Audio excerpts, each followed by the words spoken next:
사랑과 은혜가 풍성하신 하나님 아버지, 하나님과 이웃을 향하여 열려있는 사랑과 기도로 오늘도 축복의 통로가 되게 하여 주옵소서. 일상의 소임에서 가꾸어가는 잔잔한 기쁨과 감사로 축복의 통로로 살게 하여 주옵소서. 타인의 잘못을 받아들이는 이해와 용서로 축복의 통로가 되게 하여 주옵소서. 좀처럼 화를 내지 않고 잘난 체하지 않는 온유와 겸손으로 축복의 통로가 되게 하여 주옵소서. 옳고 그른 것을 잘 분별하고 실천할 수 있는 지혜와 용기로 오늘 한 날도 축복의 통로로 살게 하여 주옵소서. 주님, 언제나 날마다 더 나은 성공이 아니라 더 나은 사람이 되기를 원합니다. 재능보다는 큰 인격을 주시고 영향력보다 더 큰 겸손을 주시옵소서. 무엇보다 오늘 예수님을 닮는 것이 진정한 성공임을 깨닫게 하여 주옵소서. 우리 주 예수님의 이름으로 기도드리옵나이다. 아멘. 하나님 말씀 구약 역대상 12장 1절부터 40절까지 말씀인데요, 1절부터 7절까지만 합독하시겠습니다. 역대상 12장 1절부터 40절까지 말씀인데 1절부터 7절까지만 합독하시고 말씀을 나누면서 함께 보도록 하겠습니다. 1절부터 7절까지만 합독하겠습니다. 다윗이 기스의 아들 사울로 말미암아 시글락에 숨어 있을 때에 그에게 와서 싸움을 도운 용사 중에 든 자가 있었으니 그들은 활을 가지며 좌우 손을 놀려 물매도 던지며 화살도 쏘는 자요, 베냐민 지파 사울의 동족인데 그 이름은 이러하니라. 그 우두머리는 아히에셀이요, 다음은 요아스이니 기브아 사람 스마의 두 아들이요, 또 아스마에스의 아들 여시엘과 벨렉과 또 브라가와 아나도 사람 예후와 기브온 사람 곧 30명 중에 용사요 30명의 우두머리가 된 이스마야이며 또 예레미야와 야하시엘과 요하난과 그데렛 사람 요사박과 엘루세와 여리목과 푸아라와 스마리아와 하룹 사람 스바디아와 고라 사람들 엘가나와 이시야와 아사렐과 요에셀과 야소부암이며 그돌 사람 여로함의 아들 요엘라와 스바디아더라. 아멘. 오늘 말씀 역대상 12장은 다윗이 사울을 피해서 도망 다닐 때에 다윗을 도우려고 찾아온 용사들의 이름, 그리고 사울이 죽은 이후 다윗이 헤브론에 있을 때 다윗을 왕으로 세우기 위해 찾아왔던 12지파의 용사들의 이름이, 또 용사들의 명수가 소개되고 있는 말씀입니다. 자신을 죽이려는 사울을 피해서 유대 여러 광야와 황무지를 떠돌아다니던 중에 다윗은 더 이상 이 유대 지역에 머무를 수는 없겠다라고 판단을 내리고 결국 자신을 따르는 사람들과 함께 블레셋으로 망명하기로 결정을 합니다. 블레셋 가드 왕 아기스는 다윗을 환영했고요, 시글락이라는 블레셋의 한 성읍을 다윗이 머물 수 있도록 허락해 줍니다. 다윗이 시글락에 망명 생활을 할 때에도 하나님께서는 다윗과 함께 하셨고 은혜를 베풀어 주셨고 많은 용사들이 그와 함께하며 그를 돕도록 이끌어 주십니다. 그 말씀이 오늘 말씀입니다. 1절을 다시 볼까요? 다윗이 기스의 아들 사울로 말미암아, 사울 왕으로 말미암아 시글락에 숨어 있을 때에, 블레셋 시글락에서 망명 생활을 할 때에 그에게 와서 싸움을 도운 용사 중에 든 자가 있었으니 2절 그들은 활을 가지며 좌우 손을 놀려 물매도 던지며 화살도 쏘는 자요. 한 손잡이가 아니라 한 손만 사용하면 화살만 쏘든지 물매만 던지든지 칼만 사용하든지 할 텐데, 이들이 얼마나 엄청난 용사들이라면 좌우 손을 쓸 수 있다고 해요. 축구에서도 양발을 쓰면 더 유리하다고 하는데 전쟁을 할 때 좌우 손을 자유롭게 쓸 수 있는 용사들, 물매도 던지고 화살도 쏘는 자들이라고 소개를 합니다. 그런데 이들이 어디 소속이었냐면 베냐민 지파 사울의 동족인데 그 이름은 이러하니라 하면서 이제 3절부터 7절까지 다윗이 블레셋에 망명하고 있을 때 다윗과 함께하기 위해서 온 사람들, 양손을 쓰는 엄청난 용사들. 그런데 이들이 어디 출신이었다고요? 베냐민 지파 사울의 동족이었다라고 오늘 소개하고 있습니다. 마땅히 사울을 따르는 것이 마땅할 것 같은 사람들인데 이들 가운데에서도 다윗을 따르기로 선택한 사람들이 있었다는 것이죠. 그래서 7절까지 이제 사람 이름들이 쭉 나오는 거죠. 사울의 족속 중에서도 다윗을 따르기로 선택한 용사들이 있었다. 여러분, 이들은 무엇을 위해서 사울을 버리고 다윗을 따르기로 결정한 것일까요? 부를 얻기 위해서, 명예나 권력과 쾌락을 얻기 위해서는 아닐 것입니다. 그렇다면 그냥 사울 옆에 붙어 있는 것이 훨씬 더 그 일을 위해서 유리했겠죠. 만약 그들이 그런 것들을 원했다면 여전히 왕의 자리에 앉아서 권력을 제멋대로 휘두르고 있었던 사울 왕 곁에서 그의 변덕과 비위를 맞추어가며 오히려 다윗을 죽이는 일에 앞장서야 했을 거예요. 그러나 그들은 다윗을 따르기로 결정합니다. 그들은 혈연이나 출세의 기회를 잡는 것보다 더 높은 뜻, 하나님의 뜻을 이루기 위해서 다윗과 함께하기로 선택한 줄로 믿습니다. 하나님께서 택하신 사람 다윗을 이스라엘의 왕으로 세워 이스라엘을 하나님의 나라로 되돌리는 것, 그들은 이 뜻을 위해서 사울을 버리고 다윗을 선택한 것이었습니다. 많은 이들이 따르는 길을 가는 것이 아니라 정말 하나님이 원하시는 대세가 아닌 대의를 따른 것이고, 넓은 길이 아니라 좁고 험한 길을 선택한 것이었어요. 나의 평안함, 나의 안위를 우선으로 선택한 것이 아니라 이스라엘 공동체와 하나님 나라를 위한 선택이었습니다. 사랑하는 여러분, 오늘 하루의 삶을 사시면서 우리는 또 수많은 결정과 선택을 하게 될 것입니다. 모든 선택 앞에서 나의 유익, 나의 평안, 나의 안정이 아니라 하나님의 뜻을 먼저 생각하고 하나님의 나라와 의를 구하는 저와 여러분들이 되시기를 주님의 이름으로 축복합니다. 자, 이어서 8절부터는 다윗이 광야 요새에 머무르고 있을 때, 시간 순으로는 사실 블레셋 망명 시기보다 앞선 시기인데 오늘 뒤에 8절에 이어지고 있습니다. 광야 요새 여러 곳에 돌아다니면서 머무를 때가 있었습니다. 자, 그때에 다윗의 군대에 합류하기로 선택한 요단 동편 갓지파에 대해서 소개하고 있습니다. 8절입니다. 갓지파의 사람 중에서 광야에 있는 요새에 이르러 다윗에게 돌아온 자가 있었으니, 아직 이스라엘은 사울의 통치 가운데 있음에도 불구하고 갓지파 가운데 많은 이들이 다윗을 따르기 위해서 여전히 광야 요새의 도망자 신세인 다윗에게로 왔다는 거예요. 자, 이들은 다 용사요, 싸움에 익숙하여 방패와 창을 능히 쓰는 자라, 그의 얼굴은 사자 같고 빠르기는 산의 사슴 같으니. 그러면서 이제 9절부터 13절까지 이 갓지파에서 다윗에게 넘어온 지휘관들의 이름이 계속 등장을 하죠. 14절에 가서 볼까요? 이 갓자손이 군대 지휘관이 되어 그 작은 자는 백부장이요 그 큰 자는 천부장이더니. 15절, 정월에 요단강 물이 모든 언덕에 넘칠 때에 이 무리가 강물을 건너서 골짜기에 있는 모든 자에게 동서로 도망하게 하였더라. 갓지파 사람들이 다윗의 군대와 합류하기 위한 이 여정은 결코 쉽지 않았던 것 같습니다. 그들이 머물고 있었던 곳은 어딘가요? 요단 동편 땅이지 않습니까? 요단 강을 건너서 유대 땅으로 넘어와야 다윗과 합류할 수 있습니다. 그런데 15절 말씀을 보니까 이들이 그렇게 하고자 했던 그 시기가 하필 봄비가 내리고 헤르몬산에 눈이 녹아서 요단강 물이 넘쳐 흐르던 때였던 것입니다. 그러나 그들은 주저하지도 않고 다음에 건널까? 이렇게 생각하지도 않았습니다. 뒤돌아서지도 않습니다. 오래전 과거에 그들의 조상들이 넘쳐 흐르던 요단 강물을 믿음으로 건너서 가나안 땅에 들어왔듯이 죽음의 위험을 무릅쓰고 다윗과 함께하기를 선택합니다. 넘쳐 흐르는 강을 건넌 것이죠. 그리고 사울의 군대가 이미 골짜기마다 점령하고 있었지만 갓지파의 군대는 강을 건너자마자 용맹하게 그들을 쳐 무찌르고 사울의 군대는 그 결과 모두 도망가 버렸다. 이것이 15절의 말씀입니다.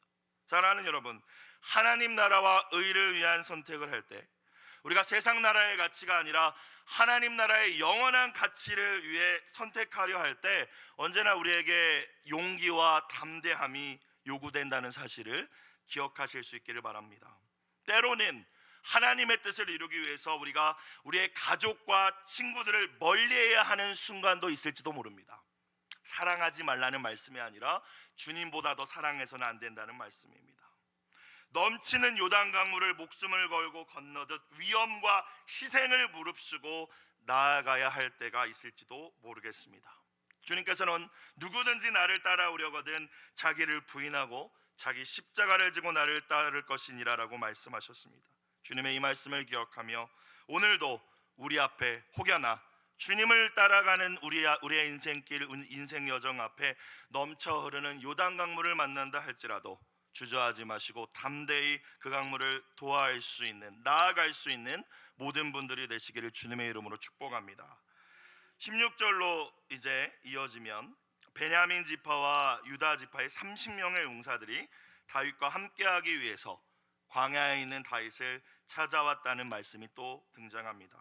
다윗이 직접 나가 그들을 맞이합니다. 16절, 베냐민과 유다 자손 중에서 요새에 이르러 다윗에게 나오매. 17절, 다윗이 나가서 맞아 그들에게 말하여 이르되 만일 너희가 평화로이 내게 와서 나를 돕고자 하면 내 마음이 너희 마음과 하나가 되려니와 만일 너희가 나를 속여 내 대적에게 넘기고자 하면 사울 왕에게 나를 넘기려고 나를 찾아온 것이라면 내 손에 불의함이 없으니 우리 조상들의 하나님이 감찰하시고 책망하시기를 원하노라 라고 이야기합니다.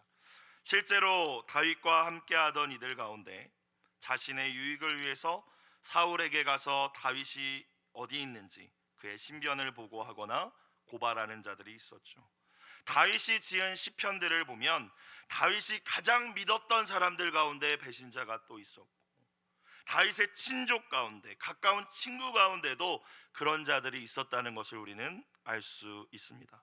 아마도 다윗은 자신을 따르겠다라고 나온 이들을 향해서 이런 상황을 염두에 두고 17절과 같은 이야기를 한 것 같습니다. 자, 그런데 이러한 다윗의 말에 18절 보면 이들이 무엇이라고 대답합니까? 18절, 그때 성령이 30명의 우두머리 아마새를 감싸시니 이르되 다윗이여 우리가 당신에게 속하겠고 이새의 아들이여 우리가 당신과 함께 있으리니 원하건대 평안하소서. 당신도 평안하고 당신을 돕는 자에게도 평안이 있을지니 이는 당신의 하나님이 당신을 도우심이니이다 한지라. 다윗이 그들을 받아들여 군대 지휘관을 삼았더라.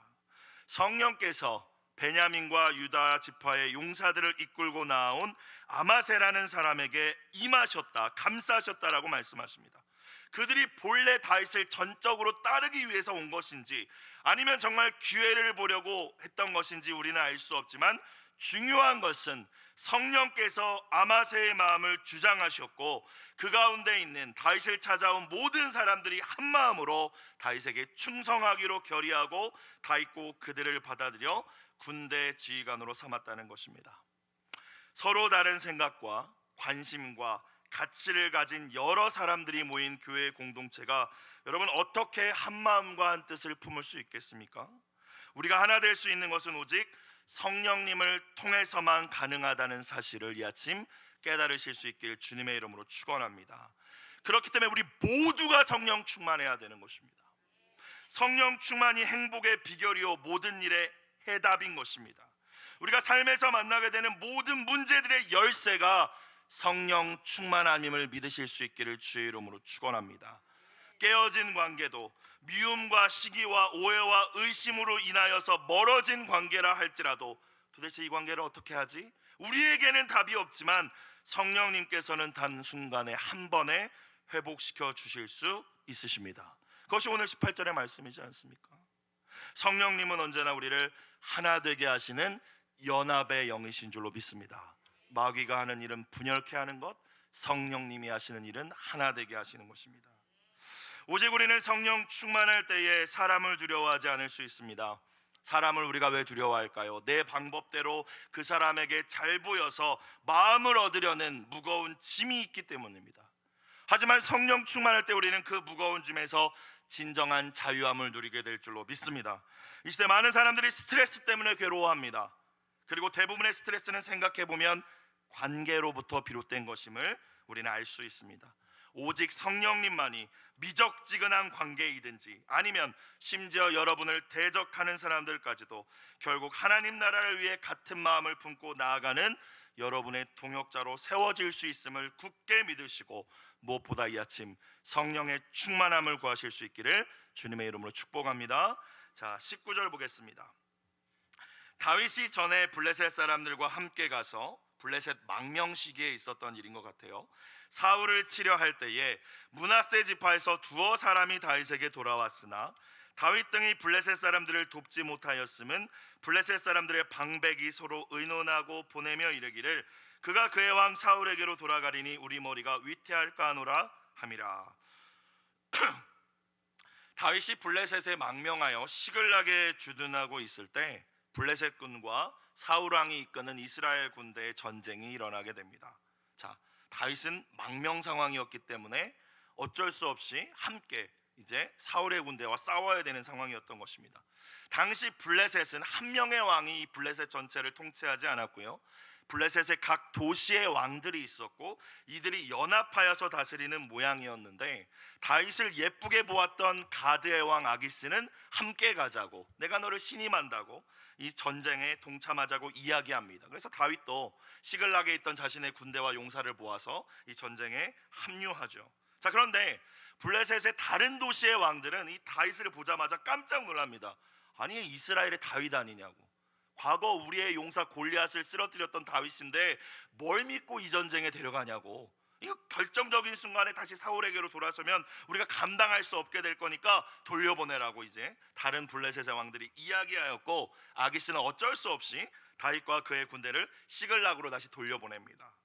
그리고 이 시기에 므낫세 지파의 천부장들 1000명의 군대를 이끈 이들이 다윗의 군대에 또 합류하게 되었다라고 오늘 말씀은 기록하고 있죠. 20절 다윗이 시글락으로 갈 때에 이제 전쟁 못하고 다시 돌아갈 때에 므낫세 지파에서 그에게로 돌아온 자는 아드나와 요사박과 여디아엘과 미가엘과 요사박과 엘리우와 실르데인이 다 므낫세의 천부장이라.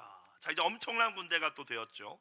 갔다가 오는 이 길에. 자, 그런데 문제는 다윗의 군대가 시글락을 잠시 비운 사이에 아말렉 족속들이 시글락에 쳐들어와서 마을을 다 불태워버리고 여자들과, 그러니까 아내들과 어린아이들과 힘없는 자들 다 끌고 가버린 상황이 지금 이 시글락에 벌어진 상황이었습니다.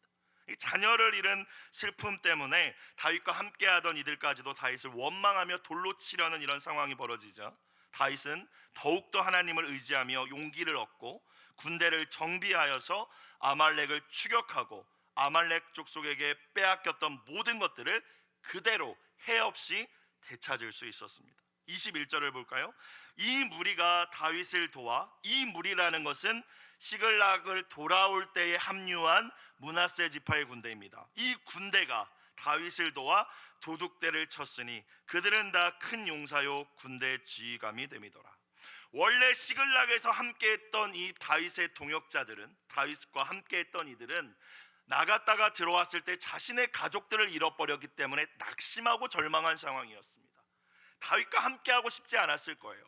추격하고 싶어도 다윗이 그 사람들의 마음을 움직이지 않으면 할 수 없는 싸움이었는데 하나님께서는 그 모든 것들을 예견하시고 그 직전에 므낫세 지파의 군대들을, 엄청난 군대들을 다윗과 합류하게 하신 줄로 믿습니다. 여러분, 이 말씀을 보면서 하나님은 모든 것을 예비하시는구나. 고린도전서의 말씀이 생각이 났어요. 사람이 감당할 시험 밖에는 너희가 당한 것이 없나니 오직 하나님은 미쁘사 너희가 감당하지 못할 시험 당함을 허락하지 아니하시고 시험 당할 쯤에 또한 피할 길을 내사 너희로 능히 감당하게 하시느니라. 이 말씀을 붙드실 수 있길 주의 이름으로 축원합니다. 우리가 인생을 살면서 예상하지 못하는 일들, 고난과 시험이 찾아와 우리를 힘겹게 할 때가 있습니다. 다윗의 인생도 보면 그렇지 않습니까? 하지만 결코 두려워하거나 절망하지 말아야 될 분명한 이유는 하나님께서 자신의 아들을 내어주시기까지 사랑한 하나님의 자녀인 우리가 감당하지 못할, 그러니까 결코 이겨내지 못할 시험은 허락하시지 않으신다는 것입니다. 또 그뿐만이 아니라 신실하신 하나님께서는 반드시 그것을 피할 길을 함께 예비해 두셨음을 굳게 믿을 때 저와 여러분 소망을 잃어버리지 않게 될 줄로 믿습니다. 만약에 므낫세의 군대가 다윗과 합류하지 않았다면, 이 타이밍에 합류하지 않았다면 다윗은 여기서 다 끝나버렸을 거예요. 다 절망하고 울고불고 아마 함께하던 이들 가운데 다윗을 돌로 치려 하여서 다윗이 피해를 입었을지도 모르겠습니다. 이 새벽 고난 가운데 주님의 도움을 구하며 기도의 자리로 나오신 분들이 계십니까? 신실하신 하나님의 도우심과 피할 길을 경험하는 오늘 한날이 되시기를 주님의 이름으로 축복합니다. 자, 시글락에서 위기를 극복하고 난 이후에 언제나 하나님이 함께 하셔서 위기를 극복하고 난 다음에는 놀라운 부흥과 회복과 은혜의 역사가 있습니다. 언제나 해가 뜨기 직전이 가장 어둡다고 하잖아요. 여러분, 가장 힘든 시기를 인생에서 겪고 계십니까? 하나님의 일하심을 경험할 때가 다 다다랐음을 기억하실 수 있기를 축복합니다. 이 위기를 극복하고 난 후에 다윗의 군대가 어떻게 됐대요? 22절을 볼까요? 그때에 사람이 날마다 다윗에게로 돌아와서 돕고자 하매 다윗의 군대가 어떻게 됐습니까? 큰 군대를 이루어 하나님의 군대와 같았더라. 다윗의 지금 신세가 뭡니까? 도망자입니다. 사울 왕이 죽이려 해서 도망다니는 망명자예요. 내 힘으로 사람을 모으고 군대를 모을 수 없는 처지란 말입니다. 자, 누가 이렇게 하셨습니까? 하나님께서 이렇게 해주신 줄로 믿습니다. 사도행전 말씀을 우리가 보고 있잖아요. 생명을 걸고 복음을 전하는 바울의 모습이 계속 그려집니다. 물론 그가 복음을 위하여 일할 때 수많은 대적자들도 있었지만 말씀을 들여다보면 언제나 하나님께서 그 바울 곁에 신실한 동역자들 또한 끊이지 않고 계속 붙여주고 계셨음을 우리는 발견할 수 있습니다. 하나님 앞에서 충성되고 신실한 바울을 위해서 충성되고 신실한 동역자들을 바울과 함께하도록 하나님께서 인도해 주신 줄로 믿습니다. 사랑하는 여러분, 저와 여러분도 마찬가지입니다. 우리가 인간적인 방법으로 사람들의 인기를 끌어보려고 사람들을 모아보려고 애쓴다면 우리는 실패할 수밖에 없을 것입니다. 사람을 두려워하는 인생으로 사울처럼 비참하게 몰락할 것입니다. 오직 하나님을 경외하며 하나님 앞에서 충성된 자로 살아갈 때에 하나님께서는 신실하고 충성된 사람들을 날마다 우리의 동역자로 붙여주실 줄로 믿습니다. 여러분, 그렇기 때문에 크리스천의 삶은 복잡할 것이 없습니다. 머릿속으로 이 사람 비유 맞추고 저 사람 비유 맞추고 계산할 필요도 없습니다. 날마다 성령의 충만함을 간구하며 하나님을 가장 많이 사랑하는 것, 그리고 나에게 붙여주신 사람들을 하나님의 사랑으로 사랑하며 섬기는 것, 그렇게 사는 삶이 크리스천의 삶인 줄로 믿습니다. 하나님의 뜻을 따르는 길이 외롭다고, 나와 함께하는 동행자와 지지자가 부족하다고 실망하지 마십시오. 증성스럽게 그리고 우직하게 우리가 이 길을 포기하지 않고 나아갈 때에 하나님께서는 반드시 우리와 뜻을 함께하는 많은 사람들을 함께하게 하실 줄로 믿습니다. 자, 이제 23절 이하의 말씀은 사울이 죽은 이후에 다윗이 블레셋 망명 생활을 끝내고 헤브론으로 돌아왔을 때 이제 12지파의 모든 대표들이 군대를 이끌고 다윗을 왕으로 세우기 위해서 다윗을 찾아왔다라는 말씀이고, 그 12지파 군사의 수를 기록하고 있습니다. 23절, 싸움을 준비한 군대 지휘관들이 헤브론에 이르러 다윗에게로 나와서 여호와의 말씀대로 사울의 나라를 그에게 돌리고자 하였으니 그 수요가 이러하였더라 하면서 24절부터 이제 유다 지파는 몇 명, 시므온 지파는 몇 명, 이렇게 쭉 말씀이 나오죠. 37절에 가볼까요? 요단 저편, 요단 강 넘어서 동편에 있는 르우벤 자손과 갓 자손과 므낫세 반 지파 중에서 모든 무기를 가지고 능히 싸우는 자가 12만 명이었더라. 자, 이 다윗의 통치 아래에서 이스라엘의 12지파가 온전히 연합하여 하나가 되었음을 우리는 볼 수 있습니다. 다윗이 왕위에 오른 후 이스라엘 백성들은 사흘 동안 잔치를 벌입니다. 사울 왕의 강압과 권세 아래에서는 그들이 누리지 못했었던 자유와 기쁨이 넘쳤다라고 오늘 말씀은 기록하고 있습니다. 마지막 38절부터 40절 보겠습니다. 이 모든 군사가 전열을 갖추고 다 성심으로 충성된 마음으로 헤브론에 이르러 다윗을 온 이스라엘 왕으로 삼고자 하고, 또 이스라엘의 남은 자도 다 한마음으로 다윗을 왕으로 삼고자 하여, 39절, 무리가 거기서 다윗과 함께 사흘을 지내며 먹고 마셨으니 이는 그들의 형제가 이미 음식을 준비하였음이며, 누가 시켜서가 아니라 기꺼이 자발적으로 준비했다는 의미겠죠. 40절, 또 그들의 근처에 있는 자로부터, 헤브론 근처에 있는 사람들로부터 이사갈과 스불론과 납달리까지도, 이사갈, 스불론, 납달리 지파는 헤브론에서 가장 먼 북쪽 끝에 있는 지파들입니다. 그들까지도 나귀와 낙타와 노새와 소에다가 음식을 많이 실어왔으니, 기꺼이 자발적으로, 곧 밀가루 과자와 무화과 과자와 건포도와 포도주와 기름이요 소와 양도 많이 가져왔으니 이는 이스라엘 가운데 뭐가 있음이었더라? 기쁨이 있음이었더라. 아멘. 여러분, 하나님의 뜻을 따르는 일은 분명 어려움도 있습니다. 고난도 있습니다. 하지만 하나님께서는 그 고난을 이겨낼 힘을 주실 뿐만이 아니라 그 일들을 통하여 결국에 세상이 줄 수 없는 기쁨과 보람도 허락해 주시는 줄로 믿습니다. 그래서 하나님 나라의 백성들은 언제나 하나님의 뜻을 쫓아서 시켜서가 아니라 하나님의 뜻을 따라 자발적으로 하나 되고 연합하고 헌신하는 일에 더욱 힘써야 할 줄로 믿습니다. 그때 하나님께서는 오늘 이 말씀 이스라엘 공동체에게 부어주셨던 그 하늘의 기쁨을 저와 여러분에게도 동일하게 부어주시기 때문입니다. 우리의 신앙 공동체 가운데 오늘 정말 본문의 이스라엘과 같은 자발적인 헌신 그리고 하나님이 주시는 기쁨이 있습니까? 만약 여러분들의 신앙생활 가운데 기쁨을 잃어버리셨다면 나 자신의 신앙의 현주소를 먼저 점검해 보시기를 부탁드립니다. 결코 어떠한 환경이나 어떠한 사람이나 시스템의 문제가 아닙니다. 나 스스로에게 겸손히 질문해 보아야 합니다. 나는 정말로 하나님의 뜻을 따르기 원하는가? 내 신앙의 목표가 하나님의 뜻대로 살기 원하는 것인가? 또 나는 혹시 어쩔 수 없는 의무감 때문에 체면 때문에 신앙을 생활을 하고 있는 것은 아닌가? 우리는 겸손하게 정직하게 질문해야 할 줄로 믿습니다. 정말로 우리가 생명을 내어주신 사랑과 은혜에 대한 감사와 감격으로 자발적으로 순종하며 하나님 앞에 헌신한다면, 그러한 분들이 모인 것이 우리의 공동체라면 하나님께서 부어주시는 기쁨이 넘치도록 끊이지 않게 될 줄로 믿습니다. 오늘 하루 하나님 주신 은혜에 감사하며 또 성령님과 동행함으로 하나님이 기뻐하시는 그 뜻을 이루어가는 여러분들의 복된 삶이 되시길 축복합니다. 하나님께서 반드시 그 자리에 넘치는 기쁨으로 응답해 주실 줄로 믿습니다. 오늘 매일 성경 공동체 기도 제목, 어떤 상황에서도 주님이 기뻐하시는 길로 갈 수 있도록 도와주소서. 당장 성공할 것 같은 사울의 길이 아니라 좁은 문 좁은 길 다윗의 길을 선택하는 저와 모든 분들이 되시길 축복합니다. 기도드리겠습니다. 사랑과 은혜가 풍성하신 하나님 아버지, 부와 명예가 보장된 것처럼 화려해 보이는 사울의 길이 아니라 당장은 손해보는 것처럼 보일지라도 결국 하나님께서 책임지시는 하나님의 뜻을 따르는 다윗의 길을 선택하는 저희가 되기를 원합니다.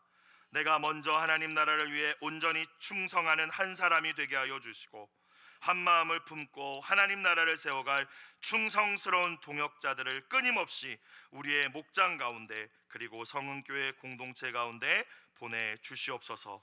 예물드린 손길을 기억하여 주시고 자녀를 위하여 눈물로 올려드린 간절한 기도에 주님 응답하여 주셔서 이 자녀들이 하나님을 경외하는 지혜로운 자녀들로 아름답게 자라나게 하여 주옵소서. 우리 주 예수님의 이름으로 기도드리옵나이다. 아멘.